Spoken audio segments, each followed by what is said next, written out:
브리타니 드렉셀 살인사건, 어머니 몰래 떠난 소녀의 악몽 같은 밤. 2009년 4월 22일, 17세 소녀 브리타니 드렉셀은 어머니 돈 플래켄과 격렬한 말다툼을 벌였다. 브리타니는 마틀 비치에서 봄 방학을 즐기고 싶었지만 어머니는 단호히 반대했다. 함께 가려는 친구들을 믿지 못했을 뿐만 아니라 브리타니의 성적이 떨어지고 있어 학업에 집중해야 한다고 생각했기 때문이다. 하지만 자유를 갈망하는 10대 소녀에게 어머니의 반대는 단단한 벽처럼 느껴졌다. 싸움이 있은 지 1시간쯤 후 브리타니는 순순히 따르는 척했다. 그녀는 로체스터에 있는 친구 집에서 하룻밤을 보내겠다고 허락을 구했다. 어머니는 이를 허락했지만 집을 나서자마자 브리타니는 2명의 친구와 함께 차를 타고 남쪽으로 1200km 이상 떨어진 마틀 비치로 향했다. 고속도로를 질주하는 동안 브리타니는 이 여행이 자신의 운명을 영원히 바꿔놓을 것이라는 사실을 전혀 알지 못했다. 2009년 4월 23일 아침, 브리타니는 마틀 비치에 도착했다. 그곳은 수많은 바, 호텔, 리조트가 즐비한 활기 넘치는 해변 도시였다. 네온사인의 불빛, 쿵쾅거리는 음악, 자유로운 분위기는 그녀를 들뜨게 만들었다. 하지만 그 자유는 오래가지 않았다. 곧 브리타니는 자신이 동행한 그룹과 어울리지 못하고 있다는 사실을 깨달았다. 그들은 나이가 많았고 거만했으며 그녀와 함께 다니고 싶어 하지 않았다. 4월 25일, 그녀는 점점 더 외로움을 느꼈다. 브리타니는 로체스터에 있는 남자친구 그리에게 문자를 보내 불만을 털어놓았다. 모든 게 엉망이야. 집에 가고 싶어. 하지만 그녀는 너무 멀리 와버렸고 혼자 돌아갈 방법이 없었다. 그날 밤 브리타니는 우연히 오래된 지인 피터 브로조이츠를 한 바에서 만났다. 피터는 웨이터이자 DJ로 일하는 사람이었으며 친구들과 함께 호화 리조트에서 휴가를 보내고 있었다. 브리타니는 남자친구에게 피터를 만나기 위해 블루워터 리조트에 들렀다가 숙소로 돌아가겠다고 말했다. 오후 8시 33분, 감시 카메라는 브리타니가 블루워터 리조트를 나서는 모습을 포착했다. 그녀는 흰색과 검은색이 섞인 민소매 상의, 반바지, 슬리퍼를 신고 있었으며 어깨에는 베이지색 가방을 메고 있었다. 그녀는 혼자였고 조금 급한 걸음이었지만 두려워하는 모습은 아니었다.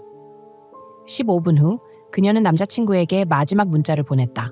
이제 돌아가는 중이야. 그것이 마지막 메시지였다. 밤 9시가 지나고 10시가 넘었다.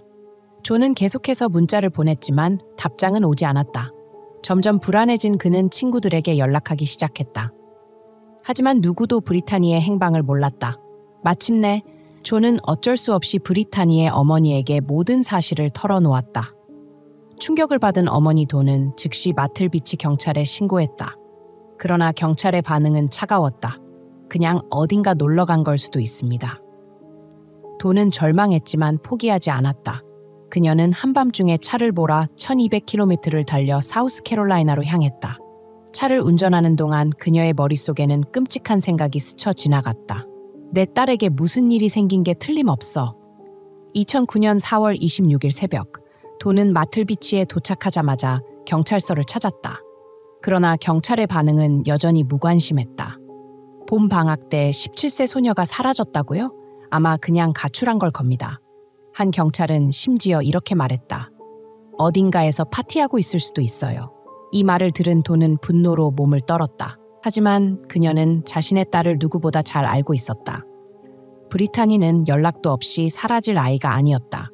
불길한 예감이 그녀의 가슴을 짓눌렀다. 경찰이 도와주지 않는다면 내가 직접 딸을 찾아야 해. 돈은 언론에 연락해 사건을 알리기 시작했다. 그녀는 가능한 모든 방법을 동원해 브리타니의 실종 소식을 세상에 퍼뜨렸다. 결국 엄청난 사회적 압력이 가해지자 경찰도 본격적인 수사에 착수할 수밖에 없었다. 블루워터 리조트의 감시 카메라는 사건의 첫 번째 중요한 단서를 제공했다. 영상 속에서 브리타니 드렉셀은 4월 25일 밤 8시 33분에 호텔을 나서는 모습이 포착되었다. 그녀는 혼자였고 뒤따라오는 사람은 없었다. 놀란 기색은 없었지만 평소보다 발걸음이 빨랐다. 25분 후 그녀는 남자친구에게 문자 메시지를 보냈다. 이제 숙소로 돌아가는 중이야. 그리고 완전한 침묵이 이어졌다. 휴대전화 데이터는 더욱 소름 끼치는 사실을 드러냈다. 브리타니의 마지막 신호는 그녀가 실종된 지 약 3시간 후인 오후 11시 57분 맥클레런빌 지역에서 감지되었다. 문제는 맥클레런빌이 그녀가 사라진 곳에서 무려 100km 떨어진 곳이라는 점이었다. 어떻게 교통수단도 없는 17세 소녀가 그렇게 짧은 시간 안에 그곳까지 갈 수 있었을까? 가능한 단 하나의 답, 누군가 그녀를 그곳으로 데려갔다. 경찰은 즉시 브리타니를 마지막으로 본 사람들을 조사하기 시작했다. 가장 먼저 용의선상에 오른 사람은 그녀가 실종되기 직전에 만난 피터 브로조이츠였다. 하지만 피터는 확실한 알리바이를 가지고 있었다. 호텔 CCTV는 그가 사건 당일 밤 내내 친구들과 함께 있었다는 것을 보여주었다. 경찰은 결국 그를 용의자 명단에서 제외할 수밖에 없었다. 브리타니와 함께 마틀비치에 온 2명의 친구도 조사받았지만 그들이 사건에 연루된 증거는 전혀 나오지 않았다. 사건은 점점 미궁 속으로 빠져들었다. 수사팀은 이제 맥클레런빌 지역에 집중하기 시작했다. 이곳은 관광지와는 거리가 먼 황량한 지역이었다. 끝없는 숲과 습지가 대부분을 차지하며 사람의 흔적을 쉽게 지워버릴 수 있는 장소였다. 실제로 이 지역은 범죄자들이 시신을 유기하기 좋은 장소로 악명이 높았다. 그리고 무엇보다 브리타니의 마지막 휴대전화 신호가 잡힌 곳이 바로 이곳이었다. 구조팀은 며칠 동안 맥클레런빌 지역을 샅샅이 수색했다. 수색견, 첨단 탐지 장비, 심지어 헬리콥터까지 동원되었다. 하지만 이 지역은 거대한 죽음의 미로 같았다. 끝없이 이어지는 숲길, 깊은 늪지대, 그리고 시신을 감추기에 적합한 수많은 장소들. 수색이 시작된 지 일주일도 채 되지 않아 한 전문가가 끔찍한 경고를 전했다. 브리타니가 정말 이곳으로 끌려왔다면 그녀는 아마 6시간도 살아남지 못했을 것입니다. 이 지역에는 맹수, 악어, 그리고 야생 멧돼지가 서식하고 있었고 이들은 시신을 빠르게 처리해버릴 수 있었다. 한 달이 지나고 2달이 흘렀다. 브리타니의 흔적은 어디에서도 발견되지 않았다. 경찰은 결국 수색을 축소했고 남은 것은 하나의 의문뿐이었다. 브리타니는 어디로 사라졌는가? 그리고 그녀를 데려간 사람은 누구인가? 브리타니 드렉셀이 실종된 지 2년이 지났지만 아무도 그녀의 행방을 알지 못했다. 수사는 점점 차가워졌고 남아있는 단서는 모두 막다른 길에 다다랐다. 그녀의 가족은 포기하지 않았지만 점점 희망이 사라져가고 있었다. 그리고 2011년 8월 사건이 다시 불붙었다. 마틀비치 경찰서로 한 통의 신고 전화가 걸려왔다. 한 젊은 여성, 신원이 공개되지 않은 제보자가 경찰에 충격적인 정보를 제공했다. 그녀의 아버지 레이먼드 무디가 브리타니 드렉셀의 실종과 관련이 있을지도 모른다. 제보자는 확실한 증거를 가지고 있지 않았다. 하지만 레이먼드의 여자친구 엔젤이 했던 이상한 말들이 그녀를 의심하게 만들었다. 경찰이 다시 사건 파일을 열어보자 끔찍한 진실이 드러났다. 레이먼드 무디는 평범한 남자가 아니었다.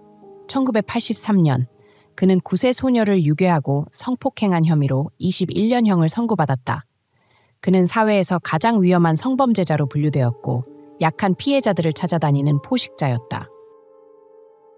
하지만 출소한 후 그는 마치 사라진 듯 조용히 지내며 경찰의 감시망을 벗어났다. 그런데 경찰은 또 다른 섬뜩한 사실을 발견했다. 브리타니가 실종된 다음 날 레이먼드 무디는 맥클레런빌에서 교통위반으로 경찰의 검문을 받았다. 그리고 그 당시 그의 얼굴에는 긁힌 상처가 여러 개 남아 있었다. 브리타니 드렉셀은 정말 그의 손에 의해 사라진 것일까? 하지만 이제 실종 사건이 발생한 지 2년이 지난 후 그때의 상처 자국이 중요한 증거로 떠올랐다. 경찰은 다시 안젤을 찾아갔다. 그녀는 당시 레이먼드 무디와 함께 살았던 여자였다. 그녀는 충격적인 증언을 남겼다. 실종 며칠 후 나는 레이먼드의 목, 뺨, 그리고 머리에 난 깊은 긁힌 자국을 봤어요. 꼭 누군가가 필사적으로 저항한 것처럼 보였죠. 이 진술에 경찰은 즉시 레이먼드 무디의 집에 대한 수색영장을 신청했다. 이제야말로 사건 해결의 돌파구를 찾을 수 있을지도 모른다는 희망이 생겼다. 하지만 경찰이 그의 집을 수색했을 때 결과는 충격적이었다. 어떠한 흔적도 어떠한 증거도 발견되지 않았다. 브리타니와 관련된 단서는 단 하나도 남아있지 않았다. 레이먼드는 경찰에 소환되어 신문을 받았다. 그는 놀랍도록 침착했다. 나는 브리타니 실종 사건과 아무 관련이 없습니다. 그는 단호하게 부인했고 더 이상의 질문에도 대답하지 않았다. 경찰은 마지막 희망을 걸고 엔젤에게 협조를 요청했다. 하지만 이번엔 엔젤이 등을 돌렸다. 그녀는 더 이상 경찰과 협조하지 않겠다고 선언했고 오히려 레이먼드를 감싸기 시작했다. 그는 무죄예요. 더 이상 질문하지 마세요. 경찰은 결정적인 증거 없이 그를 기소할 수 없었다. 결국 레이먼드는 자유롭게 풀려났다. 브리타니 드렉셀 실종 사건은 다시 미궁에 빠지고 말았다. 그러나 경찰과 대중의 머릿속에는 단 하나의 의문이 남았다. 레이먼드 무디는 정말로 무죄일까? 아니면 그는 완벽하게 범죄를 감춘 괴물일까? 2009년 브리타니 드렉셀이 실종된 지 7년이 흘렀다. 시간이 지나면서 사건은 점점 잊혀졌다. 경찰도 더 이상 새로운 단서를 찾지 못했고 가족들은 희망과 절망 사이를 오갔다. 그러던 2016년 8월 전혀 예상치 못한 곳에서 새로운 증언이 나왔다. 한 수감자 타엠 브라운이 경찰에 접근했다. 그는 결코 신뢰할 만한 증인이 아니었다. 타액은 살인죄로 25년형을 선고받고 복역 중이었으며 폭력적인 범죄 전과를 가진 인물이었다. 하지만 그는 경찰에게 충격적인 거래를 제안했다. 내 형량을 줄여준다면 브리타니 드렉셀이 어떻게 죽었는지 알려주겠다. 타해의 진술에 따르면 그는 브리타니 드렉셀의 마지막 순간을 직접 목격했다. 그는 브리타니가 실종된 날 맥클레런빌에 있는 한 가정집에 있었다고 했다. 그 집 안에는 여러 명의 남성이 있었으며 그중 한 명이 바로 티모시 다윤 테일러였다. 브리타니는 그들에게 붙잡혀 있었고 그녀는 울고 있었다. 타빅은 그녀가 며칠 동안 성폭행을 당했다고 주장했다. 그녀는 기회를 틈타 뒷문으로 도망치려 했지만 몇 걸음도 채 가지 못하고 붙잡혔다. 그리고 가장 끔찍한 순간이 찾아왔다. 티모시 다줌 테일러가 총을 꺼내 그녀를 쏴 죽였다. 그의 증언에 따르면 브리타니의 시신은 근처 습지로 옮겨졌고 악어들이 흔적을 없앨 수 있도록 물속에 버려졌다. 경찰은 즉시 티모시 다줌 테일러를 조사했다. 그러나 그가 범행을 저질렀다는 어떠한 증거도 발견되지 않았다. 더군다나 타이 브라운의 진술에는 수많은 모순점이 있었다. 그는 브리타니가 살해된 날짜를 정확히 기억하지 못했다. 맥클레런빌은 이미 뉴스에서 여러 번 언급된 지역이었다. 경찰은 타빈이 그저 언론 보도를 따라 말하고 있을 가능성을 의심했다. 무엇보다도 결정적인 증거가 없었다. 시신 없음, 총기 없음, 살해 장면을 기록한 증거 없음. 경찰이 다시 신문하자 타임은 결국 거짓말을 했다고 자백했다. 새로운 단서가 나왔다고 생각한 순간 모든 희망이 사라졌다. 경찰은 다시 출발점으로 돌아가야만 했다. 브리타니 드렉셀은 여전히 실종 상태였고 그녀를 죽인 범인은 여전히 자유로웠다. 브리타니 드렉셀이 사라진 지 13년. 세상은 그녀를 점점 잊어가고 있었다. 사건은 해결되지 않은 채 미제 사건 파일 속으로 묻혀버렸다. 그러나 2022년 5월 예상치 못한 놀라운 반전이 일어났다. 사우스캐롤라이나 호리 카운티 검찰청에 한 변호사가 연락을 취했다. 그 변호사는 경찰에게 충격적인 사실을 전했다. 내 의뢰인은 브리타니 드렉셀 사건의 진실을 알고 있습니다. 이것이 마침내 사건을 해결할 수 있는 실마리가 될까? 하지만 그 정보 제공자는 경찰과 직접 이야기할 준비가 되어 있지 않았다. 그는 오직 사우스캐롤라이나 주정부와만 협력하겠다고 했다. 그리고 그의 정체가 공개되었을 때 모든 사람이 충격에 빠졌다. 그는 바로 2011년 경찰 수사를 받았던 용의자 레이먼드 무디였다. 그가 드디어 자백하기로 결심한 것이었다. 당시 62세였던 무디는 더 이상 도망칠 수 없다는 것을 깨달았다. 연방 법원에서 기소되면 처벌이 더 가혹해질 것이다. 그는 이 사실을 알고 있었고 더 가벼운 처벌을 받기 위해 주정부에 먼저 자수하기로 결정했다. 그러나 그의 자백에서 가장 소름 끼치는 부분은 그가 전혀 후회하는 기색이 없었다는 것이었다. 그는 마치 일상적인 사건을 이야기하듯 브리타니 드렉셀을 어떻게 죽였는지 담담하게 털어놓았다. 그날 밤 무디는 여자친구 앙젤과 함께 차를 타고 마틀비치 근처를 지나가고 있었다. 그 순간 그들은 혼자 걸어가는 브리타니 드렉셀을 발견했다. 무디는 차를 천천히 몰며 창문을 내렸다. 그리고 부드러운 목소리로 말했다. 우리랑 같이 파티 가고 싶지 않아? 브리타니는 그녀 앞에 있는 사람이 끔찍한 악마라는 것을 알지 못한 채 차에 올라탔다. 무디는 브리타니를 맥클레런빌의 캠핑장으로 데려갔다. 그곳에서 그는 엔젤과 함께 마리화나를 피웠다. 그러나 엔젤이 자리를 뜨자 공포의 밤이 시작되었다. 무디는 브리타니를 잔인하게 성폭행했다. 그녀는 필사적으로 저항했다. 그러나 그는 그녀의 목을 조르기 시작했다. 브리타니는 공포와 절망 속에서 천천히 숨이 멎었다. 엔젤이 돌아왔을 때 무디는 그녀에게 브리타니가 친구와 떠났다고 거짓말을 했다. 다음 날 아침, 무디는 차를 몰고 숲속 깊이 들어갔다. 그는 나무 밑에 구덩이를 파고 브리타니의 시신을 묻었다. 그렇게 그는 13년 동안 평범한 일상을 이어갔다. 한편 브리타니의 가족은 끝없는 절망 속에서 그녀를 찾아 헤맸다. 2022년 5월 11일, 마침내 발견된 브리타니 드렉셀 레이먼드 무디는 경찰을 맥클레런빌 숲속으로 안내했다. 그곳에서 법의학팀이 조사를 시작했다. 그리고 마침내 그녀의 유해를 발견했다. DNA 검사 결과 발견된 유골은 브리타니 드렉셀과 일치했다. 함께 발견된 물건, 콘택트 렌즈, 코걸이 피어싱. 브리타니는 마침내 집으로 돌아올 수 있었다. 하지만 너무 늦지 않았을까? 2022년 10월 19일 정의의 날 무디는 법정에 섰다.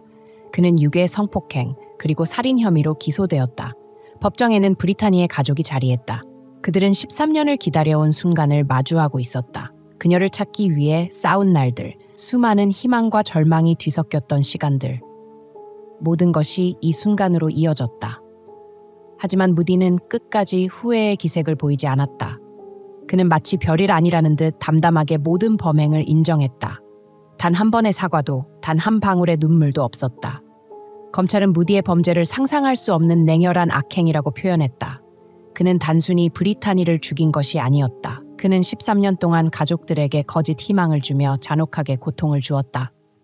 최종 선고, 가석방 없는 종신형. 추가로 30년형 2회 연속 선고. 무디는 감옥으로 이송되었다. 그러나 법정에 있던 누구도 그를 잊지 못했다. 그의 텅 빈 눈빛, 감정 없는 얼굴. 레이먼드 무디는 평생을 감옥에서 보내게 되었다. 그러나 브리타니의 가족은 여전히 믿을 수 없는 부분이 있었다. 브리타니가 자발적으로 차에 올랐다고? 브리타니의 어머니, 돈 플레카는 법정에서 단호하게 말했다. 내 딸은 절대 낯선 사람을 따라가지 않았을 겁니다. 그는 브리타니를 납치했고 그녀의 인생을 망가뜨렸습니다.